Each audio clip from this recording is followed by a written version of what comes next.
आदर्श शिक्षा निकेतन high school class 7। हमने कल लेसन पढ़ रहे थे ज्योग्राफी का 5th लेसन जल।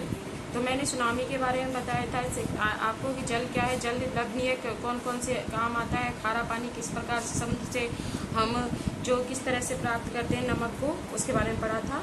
तो सुनामी के बारे में पढ़ा था कि जब 15 मीटर की ऊंचाई पर ज्वारीय तरंगें उत्पन्न हो जाती हैं तो उसे क्या कहते हैं, सुनामी कहते हैं। जिससे क्या हुआ था 2004 में जो हमारा इंदिरा पॉइंट था अंडमान निकोबार द्वीप समूह में पूरी तरह से डूब गया था, नष्ट हो गया था। मैंने यहाँ तक बताया था।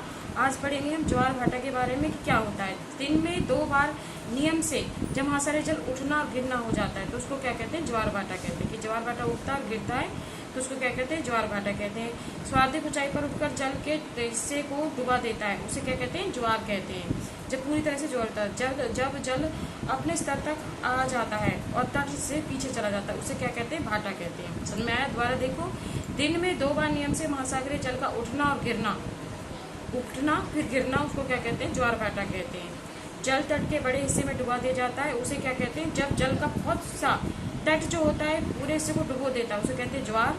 और जब निम्नतर तट से पीछे चला जाता है उसे कहते हैं भाटा। तो इसको कहते हैं ज्वार भाटा। ठीक है। सूर्य एवं चंद्रमा के शक्तिशाली गुरुत्वाकर्षण बल के कारण पृथ्वी के सतह पर जो ज्वार भाटे आते हैं तो पृथ्वी चंद्रमा के निकट होता है। उस चंद्रमा के गुरुत्वाकर्षण बल होता है कि जब पृथ्वी अपनी तरफ किसी चीज को खींचती है उसको कहते हैं गुरुत्वाकर्षण बल। ठीक है। उसके कारण कहते हैं उच्च ज्वार आते हैं। तो पूर्णिमा और जो आपके महीने में जो अमावस्या आती है, दिनों में सूर्य और चंद्रमा एवं पृथ्वी तीनों जो होते हैं एक ही सीध में आ जाते हैं। दोबारा सुनो, पूर्णिमा एवं अमावस्या और के दिन में क्या होता है, जब सूर्य, चंद्रमा और पृथ्वी तीनों जब एक सीध में होते थे उस समय उच्च ज्वार उत्पन्न होता है। ठीक है। इस ज्वार को क्या कहते हैं, वृहद ज्वार कहते हैं। लेकिन जब चांद अपने प्रथम और अंतिम में होता है तो चांद और सूर्य के गुरुत्वाकर्षण बल विपरीत दिशाओं से महासागरीय जल पर पड़ता है। ठीक है। तो उससे क्या होता है, निम्न ज्वार भाटा आता है जिसे क्या कहते हैं, लघु ज्वार भाटा कहते हैं। अभी जैसे आपको डायग्राम दे रहा है कि इसको लघु ज्वार भाटा कहते हैं। ठीक है। और इसको कहते हैं वृहद ज्वार भाटा। समझ में आया? कि जब चांद, सूर्य और गुरुत्वाकर्षण बल विपरीत दिशाओं में महासागरीय जल पर पड़ता है तो उसको कहते हैं लघु ज्वार भाटा। ठीक है।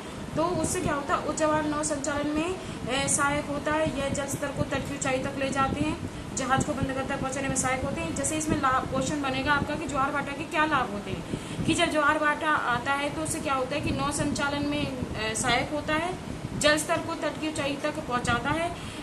उससे क्या होता है, मछलियां जो होती हैं बाहर तक आ जाती हैं, उन्हें पकड़ने में मदद मिलती है। उच्च ज्वार के कारण मछलियां जो है तट के निकट पर पहुंच जाती हैं। ठीक है।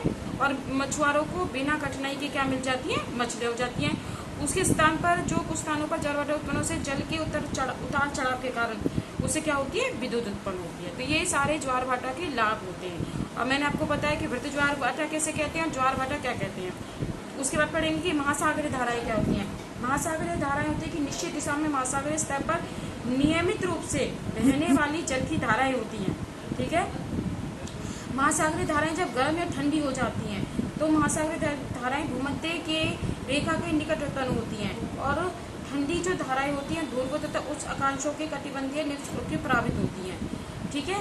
और ये शीत जल धाराएं बन जाती हैं। जैसे गल्फ स्ट्रीम गर्म जल धाराएं होती हैं, महासागरीय तापमान को काफी मात्रा में प्रभावित करते हैं। जिस स्थान पर गर्म और शीत जल धाराएं होती हैं तो वो क्या माना जाता है, मत्स्य क्षेत्र माना जाता है। ठीक है। जैसे जापान के आसपास उत्तर अमेरिका के पूर्वी तट पर कुछ ऐसे उदाहरण है जहाँ गर्म और ठंडी जल धाराएं बहती है, वहाँ कोहरे का मौसम बना रहता है, उसके कारण नौ संचालन में उत्तर होते हैं। तो ये क्या सारी होती है, महासागरीय धाराएं होती है। समझ में आया सभी को? ये लेसन आपका कंप्लीट हो गया जल। तो ये क्वेश्चंस आपके अभ्यास के क्वेश्चंस करने हैं। मैं आपको इनके क्वेश्चंस आपको तैयार करूंगी, आप हम कॉपी पे लिखेंगे और इस लेसन को लर्न करेंगे। उसके बाद आपके 27 तारीख को जो आपकी यूनिट टेस्ट शुरू होने वाले हैं, मैंने फिर बताया है कि रिवीजन कर लेंगे सभी। ये पिछला जो आपका लेसन है रिवीजन, जो मैंने लेसन आपका रिवीजन बताया था, अच्छी तरह से सभी बच्चे लर्न करेंगे और पेपर देंगे।